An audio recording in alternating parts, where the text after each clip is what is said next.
Hi folks, don't know whether I'm ever going to post this, don't know whether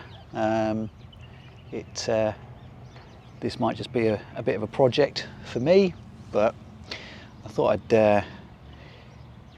just start sort of documenting our move out to Dubai. So we moved here in November of 2025. Lots of various reasons, but yeah, we moved out here to start a new life, and the first couple of months have been fantastic. There's been a lot of challenges. There's been a lot of things getting used to,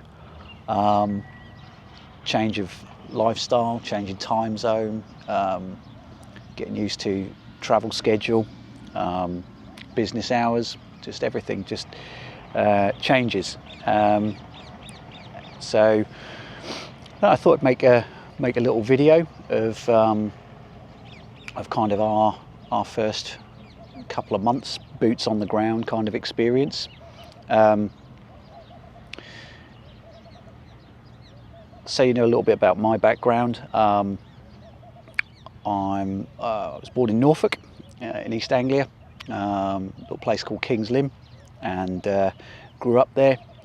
Spent the last few years living in Norwich, which is a beautiful part of the country. I really like it. Some people don't like it. I really like it. One of the things about Norfolk is the amount of greenery and green spaces that are out there.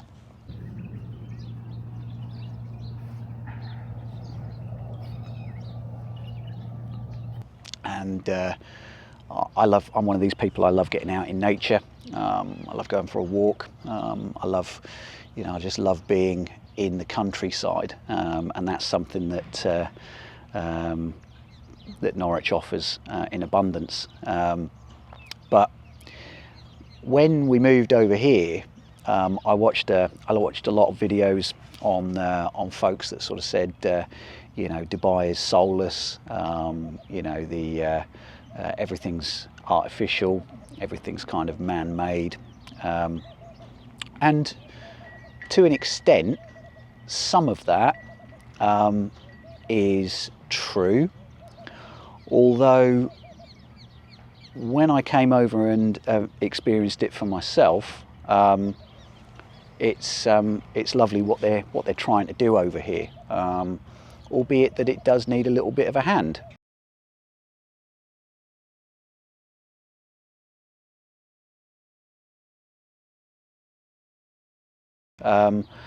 And I heard a great little story many years ago, and it was from an American guy, and he said one day this man is walking past a garden with his dog, and he stops and sees the homeowner gardening, and he looks over at this beautiful garden, and he says to the homeowner, he says, "Wow, sir," he said, "you and the good Lord have a beautiful garden."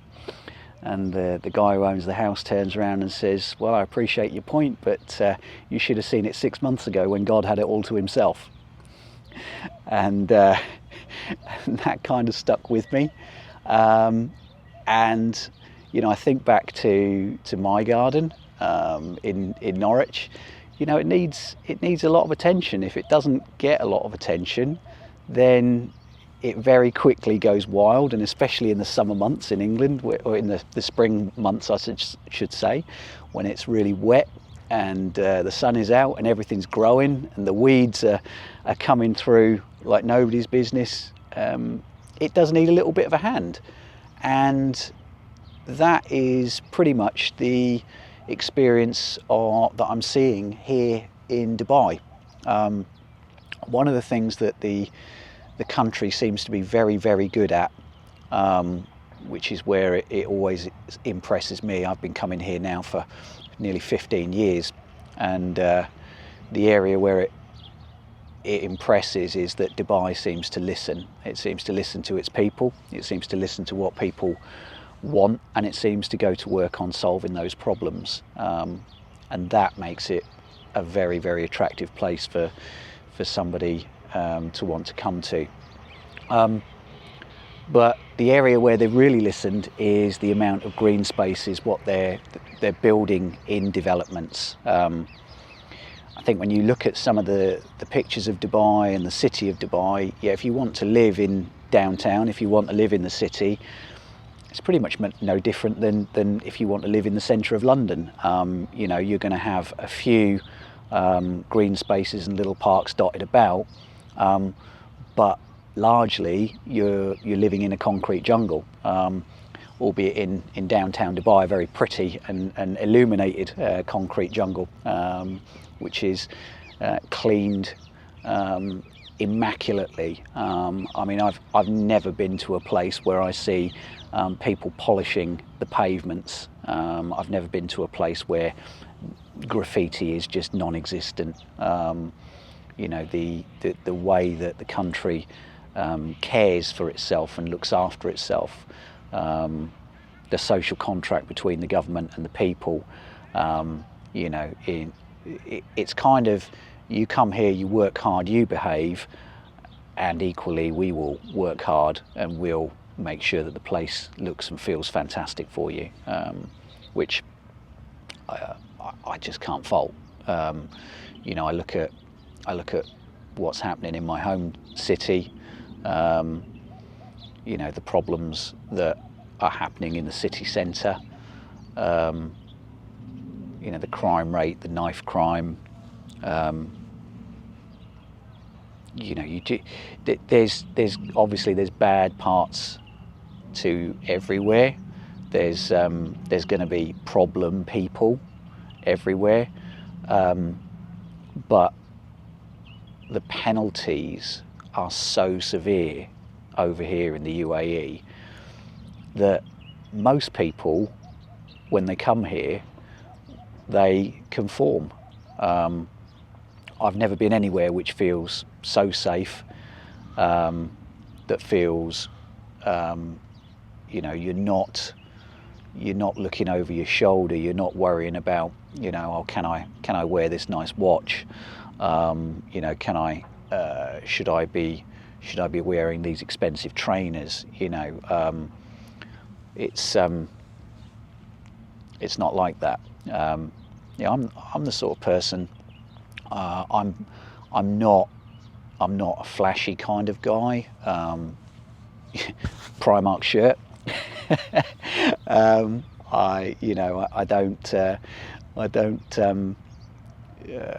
don't want to look and live the Lamborghini lifestyle. That's not what I'm over here for. It's not the Instagram lifestyle.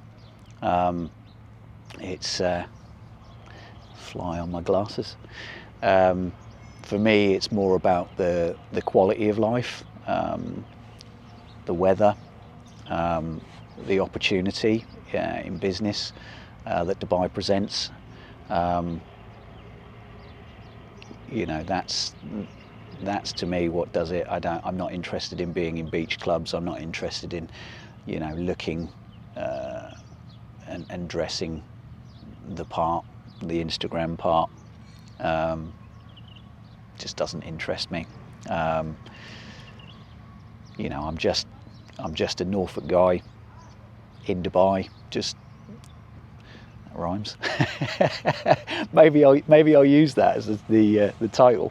But yeah, just a Norfolk lad who grew up there, worked really hard there, and you know, built a life. Invested heavily, didn't spend out on loads of bits and pieces that I saw other people spending out on, and have invested enough to be able to make this move and to make this move work for us. So yeah, talking about, back on the topic of kind of green spaces, one of the things that you find with Dubai is the amount of building work that goes on nearby to those green spaces. Everything, you know, this is a city that's, you know, that's sprung from desert in the last, you know, 30 years, and there's building work going on everywhere you go. There's building work going on, but if you can kind of appreciate what is in front of you, you know, the greenery that you've got right in front of you, without, you know, kind of looking up too much at the cranes that are a few streets back from that green space, or the, you know, the workmen and the work that's going on, then you'll enjoy it no less than if you went into any other park, you know, or green space in the United Kingdom. Albeit that when you wake up here, and it's, you know, 18, 19 degrees in the winter time at sort of 7:30 in the morning, and by the time the sun gets up, it's a really comfortable sort of 21, 22 degrees. You know, that's just lovely. You know, the birds are singing, you know, and when the sun goes down in the evening, the temperature doesn't change that much. You know, 21, 22 degrees. You know, you walk through the parks and whatnot, you've got there's no fear of what's going on in that park at night. You know, you've got kids playing, you've got, you know, families out enjoying themselves, having barbecues. You know, when I talk about the kind of the areas, for instance, little things. So if you were to go and pitch up in Hyde Park with a barbecue in the United Kingdom, in London, if the police walked past, they would very quickly come over and tell you to you know, close that barbecue down. Yeah, over here in the green spaces, in the development we've moved to, there are 3-4 barbecue pits in every single part of the park. So you've got, like, you'll have a green space, you'll have a you know, a play area, you'll have you know, a sheltered area for people to sit while the kids are playing, and then you have these kind of barbecue areas off there as well, which you just literally go on the app. There's like a community app that you go on, you just book through there, and you can book a barbecue pit for, you know, 2, 3, 4 hours at a time for you and the family, just to rock up and enjoy yourselves. You know, and the bins are provided there for you. That's one of the other things. Bins. Yeah, in the United Kingdom, if you don't leave your bin at the end of your driveway, it ain't getting collected. You know, your bin men will go, they'll open your bin to see what's in it, you know, and if they don't like what's in it, they're not taking it. You know, one of the things that I've thought, that is phenomenal, right? The bin men, you put your recycle beside the bin, they'll take the recycle, they'll take anything that's beside your bin that won't fit in it. Again, try doing that in the United Kingdom. If it ain't in the bin, they ain't taking it. But the other thing is your black wheelie bin, your waste bin, if you will. So every couple of days, the bin men will come round, they'll take the bin bag out, they'll put a fresh wheelie bin liner in your bin. Yeah, and little things like that, when there's no council tax, there's no road tax, there's no personal income tax over here. You know, the social contract between the way the city works and its people is like nothing else I've experienced. So our time here has been, you know, it's very early days, but it's been good. It's been really good so far. The other thing I want to talk about is kind of setting up setting up your business, moving over here. How does it work? I'm no expert on visas. I'm no expert on accounting and bits and pieces, which is why I would always recommend getting a great accountant or a great business that you've checked out to do that. When we first came over here, we used one particular company. We thought they did an okay job because we didn't really realise what we were doing until it came to the missing information. that we didn't have, and when we moved our accountants to some folks that were way better reviewed, everything just clicked and fell into place in terms of getting all the banking set up and everything else.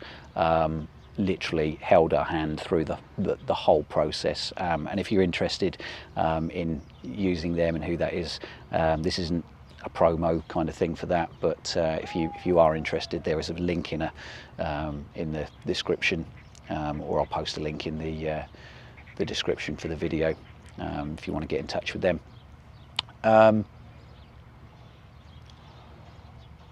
Things that work really well. The thing that I think I was the most impressed with was the process of swapping your driving license from the UK to a UAE driving license. I mean, try getting in touch with the DVLA back in the UK or dealing with anything if there's a problem. It's just, all of the organisations are completely faceless now. You know, you ring through, you're waiting ages to get through to them. I had a little issue with over here. You have it's called your UAE pass, and it's basically, you use that when you're logging into all your different applications and stuff, which is really handy. In the UK at the moment, we're all talking about this digital ID and the problems it's going to cause, and you know, they're talking about going into your bank and taking your money and bits and pieces like that, blah blah blah. The UAE pass over here, I suppose it is no different than having a digital ID. It's something that everybody uses. At the moment, I can't see anything untoward with it, other than it makes the ease of logging into apps really easy. You know, all of your those credentials are, you know, they're all protected and whatnot, and it's just a means of logging in and out of things and verifying who you are. But that's a topic for something else, or another video maybe. But yeah, back to the driving license side of things. When it came to changing that over, it was pulling in some incorrect information when I went on what is basically like the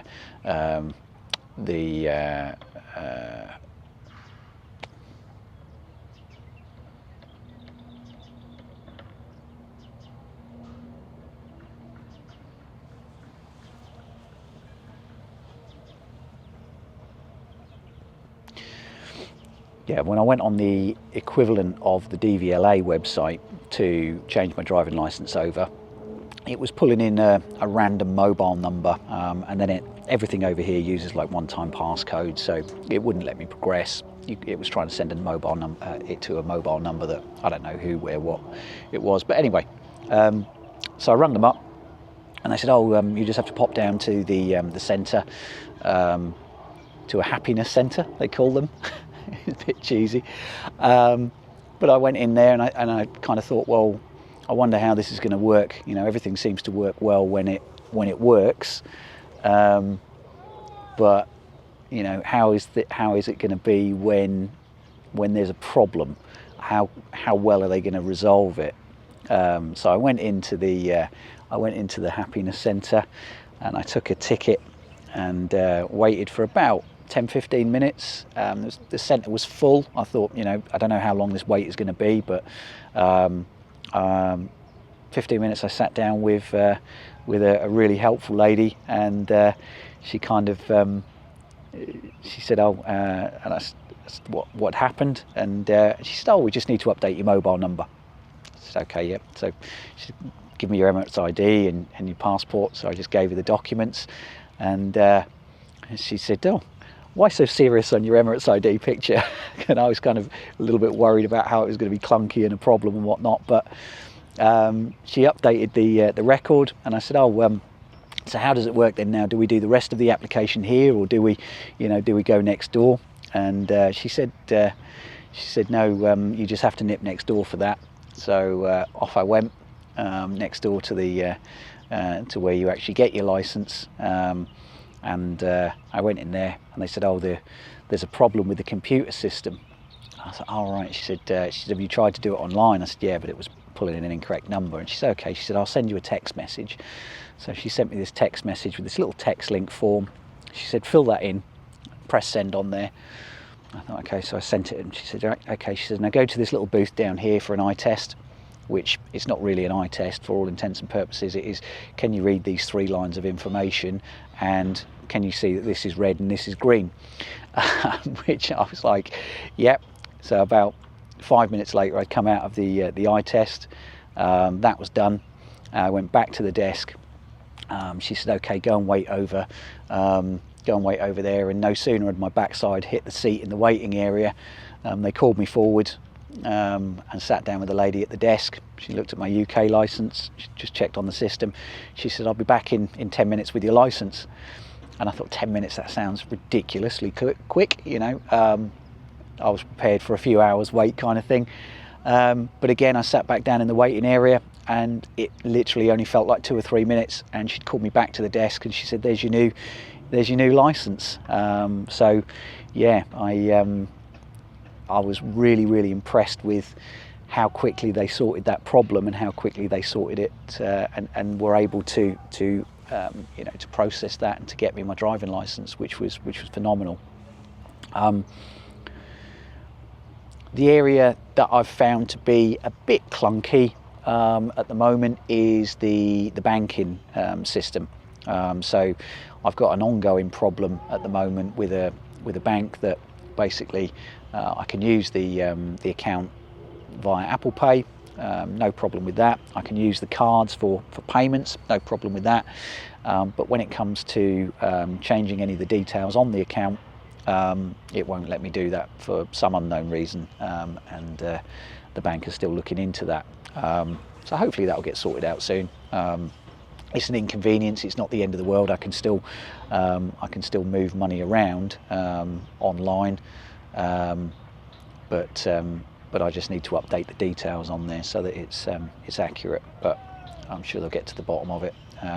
They're really quick at answering the phone. That's the other thing. Ringing through to companies, you know, when you're talking about ringing national businesses in the UK, you know, you try ringing somebody like British Gas. I mean, good luck getting through to British Gas or Sky. You can be absolutely, you can be hours on the phone sometimes trying to get through. You know, getting through to the internet provider was an absolute piece of cake, and the TV provider. So over here you have kind of internet and TV bundled in. It's kind of same price as Sky really back home for a TV package and internet package, and that was literally a WhatsApp conversation. They sent me a link. I clicked on the link, I chose a package. They said, when do you want it installed? And I thought, well, I'll chance my arm and I'll see if they've got any availability today or tomorrow. And they said, we can come this afternoon. And they said, would 4 o'clock be okay? And I thought, wow, you know, that is incredible.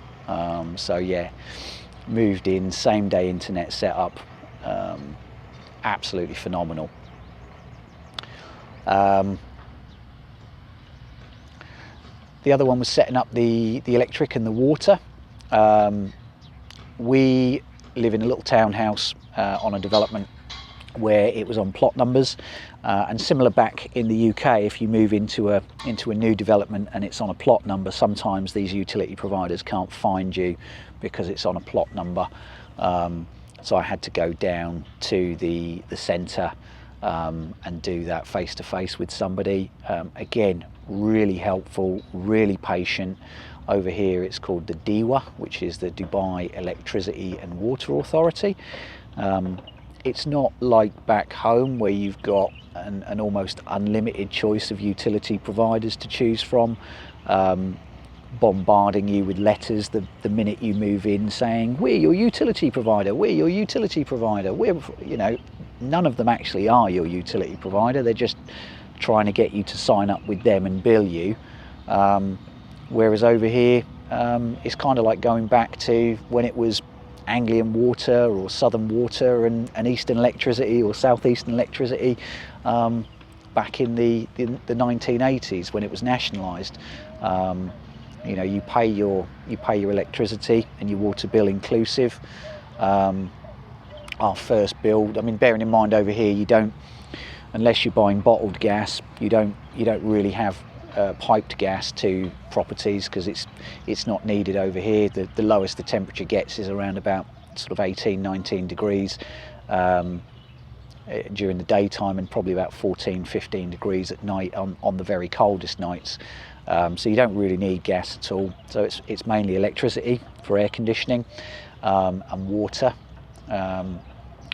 Our first month's bill for electric and water was about 150, 160 pounds, the equivalent of. So again, for two people, it's probably not a massive amount difference than what it is in the United Kingdom. Obviously the big thing is no council tax. You know, so if we were living in a 4-bed house back in the UK, we'd be paying a couple of £100 a month in council tax. That just doesn't exist over here. Any of the paid activities that you book through the estate app, I guess they go to supplementing the development and the maintenance of the area. You know, one of the things that I really like seeing is the amount of people that are taking care of the area. You know, you always see teams of gardeners out maintaining the grounds. Everything that's built, all the green spaces that are built around Dubai have irrigation systems, so the kind of pipes that run around the whole thing that feed. You know, the sprinklers come on every few hours just to ensure that everything lives, which is really cool. And that's an essential over here. You know, sometimes those irrigation systems need a little bit of maintenance, and that's what the maintenance teams are there to do. You know, everything just works. They keep it looking great. You know, again, if there was any graffiti, if anybody wrote anything on the benches or whatnot, or on this little pergola kind of thing that I'm sat in at the moment, you know, they'd be out here cleaning it off, sanding it down, repainting it. And that's just a lovely thing as well. So yeah, overall kind of first impressions of being on the ground here are great. Like I say, I love being in nature. You know, I'm sitting here at the moment watching these. They look like little terns pottering around, little long-legged birds. There's some beautifully coloured birds that I've never seen these varieties of birds anywhere in the world, and they're just pottering around and doing their thing. You know, so for me, in terms of nature, fly.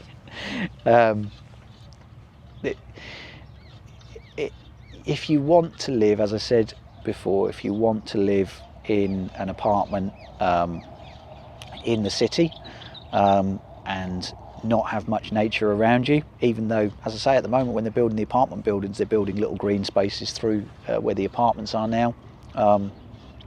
But if you want to live in an apartment like that, then you can do.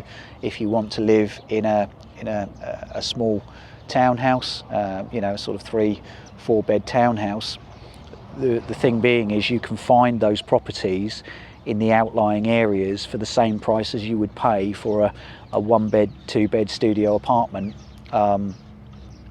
Studio apartment, 1-bed apartment, and that you'd pay the same as like a 3-bed house a little bit further out.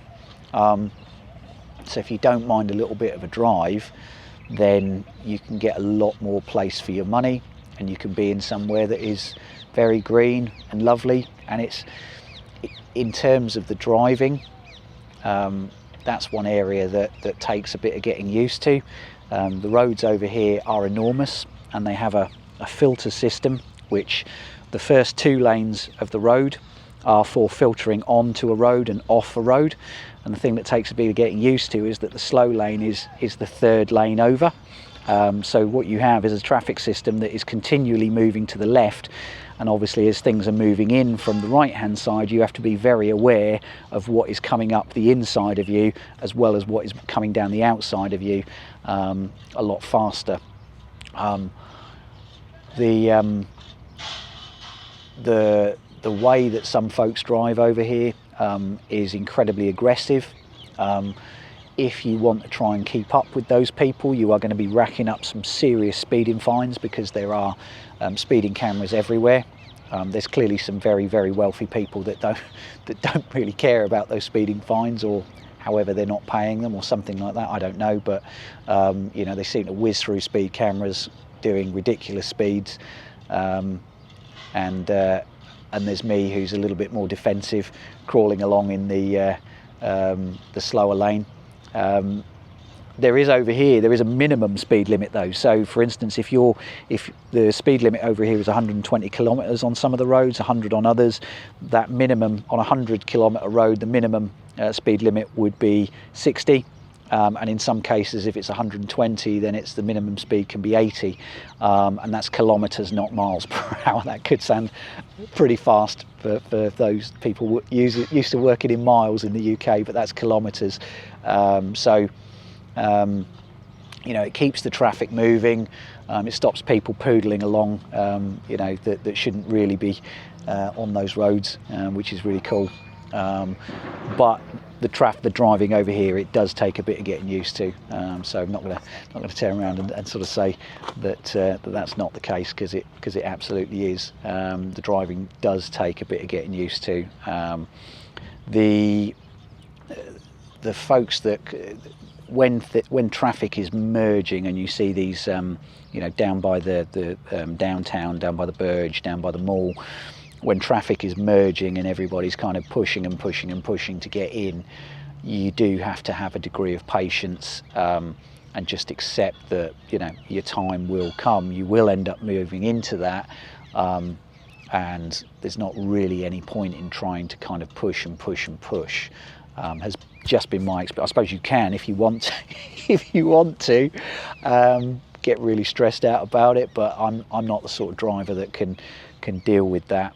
I'd much rather just kind of, if it's that important for somebody to be ahead of me, then let them push in and, you know, gradually just make my way in. But yeah, you really do have to have your wits about you, especially about what is coming up the inside on the filter system coming onto the road, because you might be in that 3rd lane over doing, you know, 60, 100, you know, and somebody's coming up the inside of you off a slip road doing 80 to 100, and then they're coming onto that road, and then in some cases they will just cut in front of you. So you do need to just be aware of that. I would advise anybody to, if you're going to rent a car over here, check where you're staying first. If you are staying in the centre of Dubai, then you may just be much better just using some of the local apps for getting around. Uber is great over here, really easy. We used that when we first came over here. Then we discovered Bolt, which for getting taxis is really easy. Local taxis, paying less, it's a bit cheaper than Uber. And then you've got Kareem as well, which is really good. You know, and all these apps just work really well. Getting a taxi, you can have a taxi with you, wait time 2-3 minutes, and getting across the city. To give you an idea for that, for anybody from Norwich or for anybody that knows Norwich, getting across the city of Norwich at any time now from one side to the other, that can take, in some cases, if you're going around the inside ring road and out any one of the routes there, that can take an hour. And in a taxi, that can be, you know, 40, 50 pounds sort of thing to get across the city in rush hour. To get from probably an hour and 20 in a taxi over here, that cost around 20 to 22 pounds when I did the conversion on there. You know, to travel from, I remember doing it years ago. I remember getting a taxi from Norwich to Yarmouth, and that cost me £120 at night to get from Norwich to Yarmouth, whereas over here to do that same distance would cost around about £20. So getting around the city in taxis when you don't have a car is really cheap. Just be careful to avoid the limousine drivers. These are the ones that say, do you want a taxi, do you want a taxi? And when you get to that taxi, it's a black car. That means that they're trying to bundle you into a limousine, which is going to cost you probably 3, 4, 5 times the amount. So just be aware of that. Local taxis, the cream coloured ones with the red roofs, white taxis, red roofs, they're the ones that are the genuine local taxis that you'll pick up from most places. You'll get the limousine drivers in the malls when there's a bit of a queue. Again, a little bit of patience. The queues go really quickly over here. The amount of taxis over here is huge. So, you know, just a little bit of patience saves you an awful lot of money. But if you are coming here on holiday and you're coming here just for a short period of time, driving might not be the right route. If you're planning on getting an Airbnb a little bit further out of the city, then getting around in a car is essential. We're living a bit further out of the city, and when we didn't have a car, we were quite isolated. It felt, you know, we were going down to the shops in the centre of the development, and when we were looking at the cost of groceries, we were thinking, crikey, it's quite expensive groceries. But what we didn't realise was that essentially we were trying to do our weekly shop at the equivalent of a Tesco's Express at the end of your road. And obviously, if you imagine if you tried to do your weekly shop in a Spar shop or a Tesco's Express at the end of your road, then yes, it's going to be very expensive. And we were kind of walking back with bags of shopping in our hands back to the townhouse, and you know, popping it in the fridge and kind of eating for 2 or 3 days, then going and repeating the process. Whereas when we got a car and we were able to get out to the hypermarkets, you know, that was a real kind of, you know, now we can find what we need. Now you know, the cost of groceries is literally no difference. It's been our experience anyway. One of the ones we go to, it's called Lulu. We went to a couple of different ones. We went to Carrefour, we went to Viva, and we found one called Lulu, which they have everything. The selection of everything is really good. We found the quality of food, and the quality in particular of the veg, really, really good. The way it's all laid out is really beautiful as well. You know, when I go into somewhere and I'm a bit OCD, I like to be able to go in, see everything. I like to be able to move around everything, you know, not be having trolleys banged into me. When we were going into the smaller supermarkets over here, the aisles were really narrow, the trolleys were narrower, and you're trying to kind of, you know, go round an aisle because there's somebody coming up the aisle and you can't get past them. Whereas when we went out to Lulu, you know, it's much more like one of our Tesco's Extra, or you know, one of the big sort of Asda superstores that you're used to back home. And in terms of how much it costs, I would say it's no different than doing your shop in Tesco or Asda. Do I wish they had an Aldi and a Lidl? Yes, I do. Aldi and Lidl, if you ever watch this, you would make a killing over here, and you need to get some stores in the UAE, because yeah, we could do with it. Absolutely, you know, love back in the UK. We get all our meat, all our veg from Aldi and Lidl. As I say, I'm not the sort of person that's too proud to admit that. You know, I'm not oh, I need to do my weekly shop on Ocado or Waitrose. You know, don't you know? No, that's not me.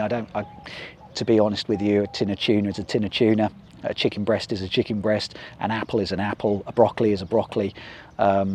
And actually, when I first started work, I was working in a fruit and veg factory, packing broccoli and cauliflower.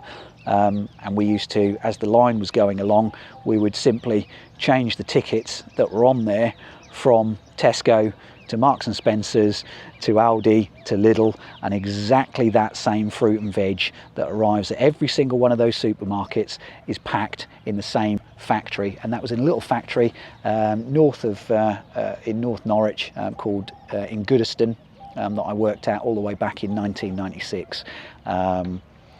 And I know that those factories still provide a lot of the supermarkets around Norfolk with their fruit and veg. So for those of you that go to Marks and Spencer's thinking that you're buying fruit and veg that is better than Aldi and Lidl, I can tell you firsthand you're not. So, yeah. But yeah, Lidl, Aldi, come and get yourselves over here. We need you.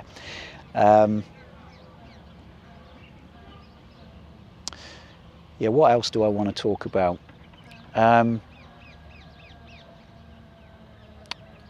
Water. The water over here, everybody that I've asked doesn't drink the tap water. One of the things that when we moved into our little rented place, there's a bottled water, cold water, like filtered water thing, where like what you see in offices where they've got the big, like I think it's 16 gallons, something like that, gallons or whatever it is, drums. There's a waterman that comes around every Monday. He collects your empty bottles. He gives you however many you want, and they work out for the big drums at 10 dirhams, which is near as damn it 5 to the pound. So you're talking £2 for a huge thing like that of filtered water. And your filtered water system just sits there doing its thing and provides you with cooled water when you want a drink. Obviously we just use normal water for showering and bits and pieces. There's no smell to the water over here. The plumbing and the flushing of the loos, it's not like Spain where you can't put loo paper down the loos. I suppose there's probably some places that maybe in the older parts of the city, I don't know, but it seems to be that the newer developments and that the plumbing and everything is the same width. What I can see inside when I've looked in the service hatches outside the buildings at the stench pipes and whatnot, they're the same as size as the UK, so no issues there. But yeah, you don't drink the tap water. So again, that's I suppose we went through between the two of us 3 weeks, probably one of those big things each week. So it's £2 a week sort of thing. It's not a huge amount of money to spend on water really, and clean filtered water. What's the other things? When you need something doing, again, when you, let's say for instance you've got a problem with your air conditioning, right? So we had about third night in, we had a rattle in our air conditioning, and I was tired from the flight, and I thought, oh god, the air conditioning is gone. How long is this going to take now? We can't sleep. So we went and pitched up in one of the other bedrooms and just got in there for the night. I messaged the agent that we went through the next day, and they said, will you be in at 2 o'clock? This was like 8-9 o'clock in the morning. Will you be in at 2 o'clock? Yes, we'll be in at 2 o'clock. Right, we'll send somebody. Guy came in, took the vent cover off, went in, cleaned it all out. Half an hour later, air conditioning working again. Obviously the landlord takes care of that. So yeah, I was again, problem solved really, really quickly.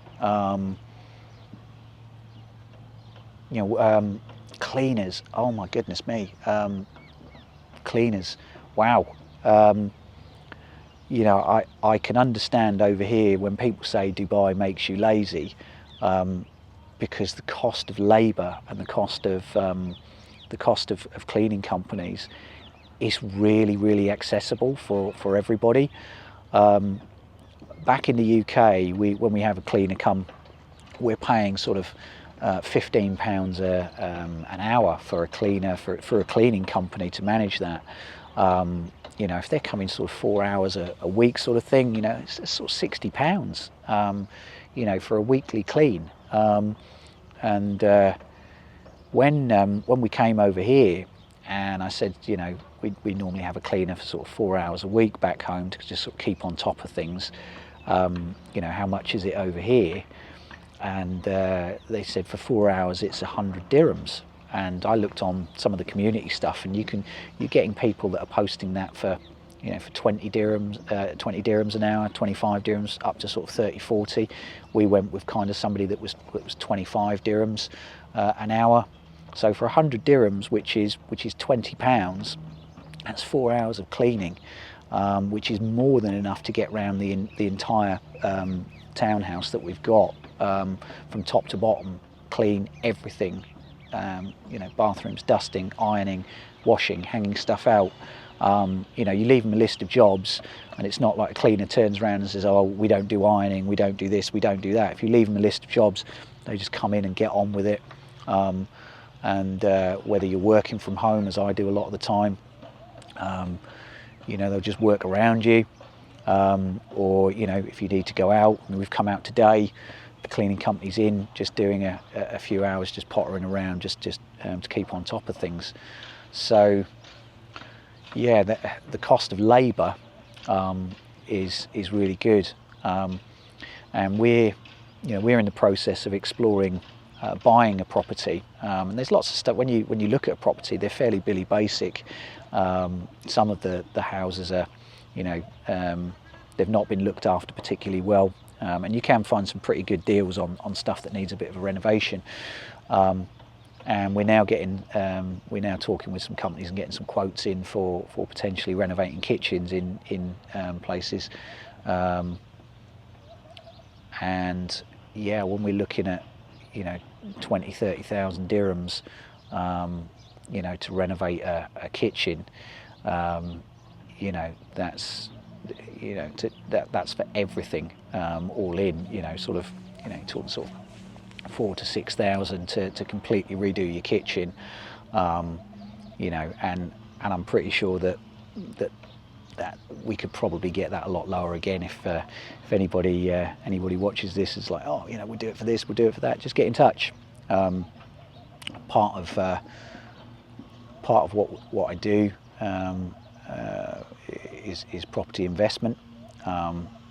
I over the years have kind of progressed into that side of things. We have a property business back in the UK, and now we've decided to buy properties over here, and build a new portfolio over here in the UAE. Yeah, getting used to dealing with contractors, getting quotes in and bits and pieces is no different than anything that I've done back in the UK. So I'll keep you posted on how that goes, and hopefully at some point I'll be able to post some stuff of a renovation that we're doing. We'll see. Who knows? Might find something that doesn't need any work, and it's kind of just plug and play. But we shall see.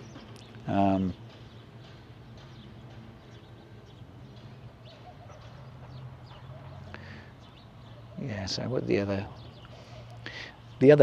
side of what I do is I co-own a marketing business, which is expanding internationally now. I've come over here to kind of spearhead that, to kind of get dealing with the people that we need to be dealing with, liaising with, you know, recruitment companies, landlords, offices, accountants, solicitors, the whole shooting match, and you know, we've been working on that for the last few years, and kind of one of us has kind of had to be the first man in, which is Muggins here, and now we're looking at working with companies all over the world. We've built a phenomenal business in the UK, which will still serve the UK over the last few years, and now it's just a case of copy and pasting that, and now it's looking to reach out and serve clients in Australia, in America, basically any English-speaking jurisdiction. So if you own a solar business or a renewable energy company or home improvement business, whether that be windows and doors, air conditioning, heat pumps, roofing, conservatories, orangeries, heating systems, any home improvement products, anything that requires a visit from an expert, from an assessor, from a human being.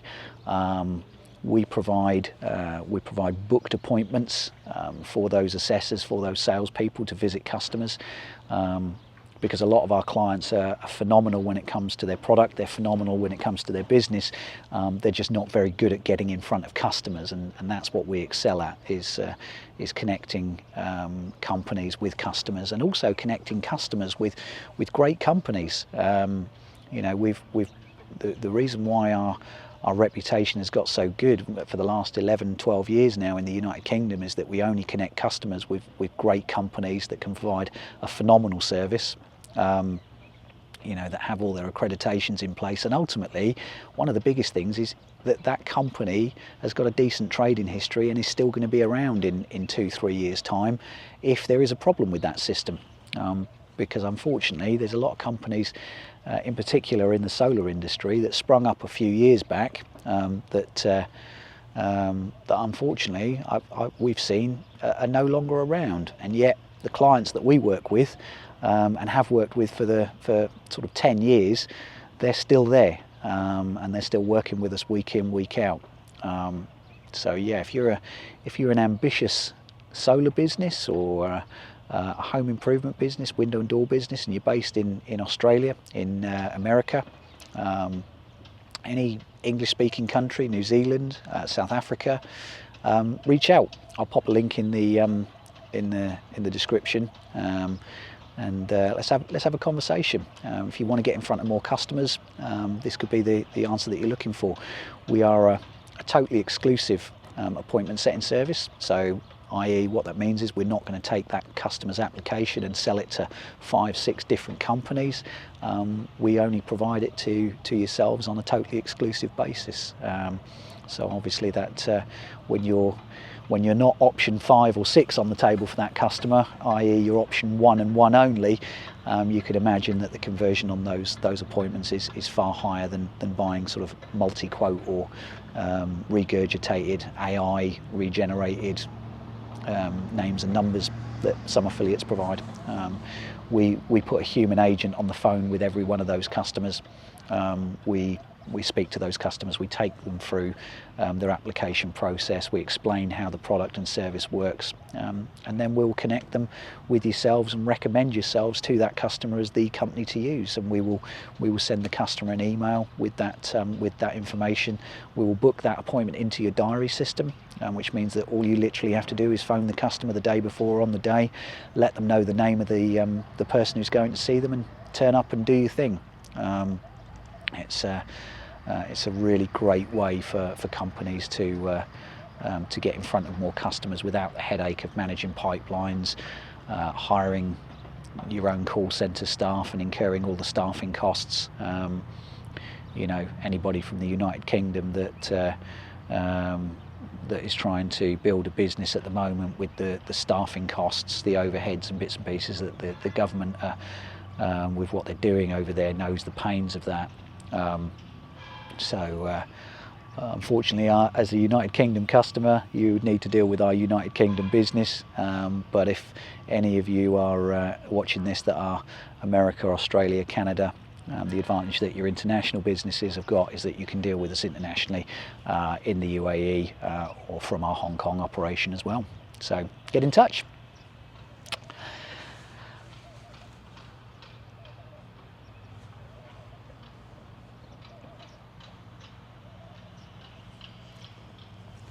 So yeah, I hope this video has been of use to you. Like I say, coming over here, I'm nothing special, just a Norfolk lad, worked really bloody hard over the years, and has come over here to start building a new life and a new business.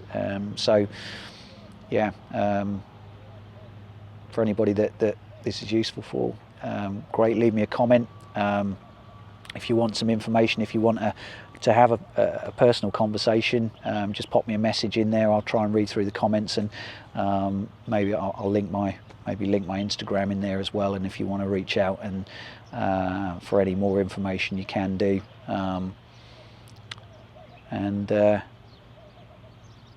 Yeah, who knows? We'll see where this video goes. You know, it might. Who knows? It might come to nothing. It could go viral. I could be the next internet sensation. Who knows? But yeah, if it completely flops and nobody watches it, my ego is not that big anyway, so that won't offend me in any way, shape or form. But yeah, hopefully this will be useful for somebody, and in particular for anybody back in Norfolk or Norwich area that's thinking about moving out to Dubai. Yeah, reach out, drop a comment, let me know where you're from, let me know what your plans are if you're planning on coming over here. You know, who knows, maybe we'll meet for a coffee, maybe we'll maybe you just want some information, but yeah, feel free to reach out. Cool. All right guys, take care, speak soon. So here's what I was saying about social contract. So I've been off doing some filming. I left my bag on the side here. I come back an hour later and the bag is still there. And in the bag is my drone, my wallet, my passport, and all my camera equipment. That is how safe this place is. Look at this. All my wallet, all my passports, all my bits and pieces, all in there. My drone in there as well. Yeah.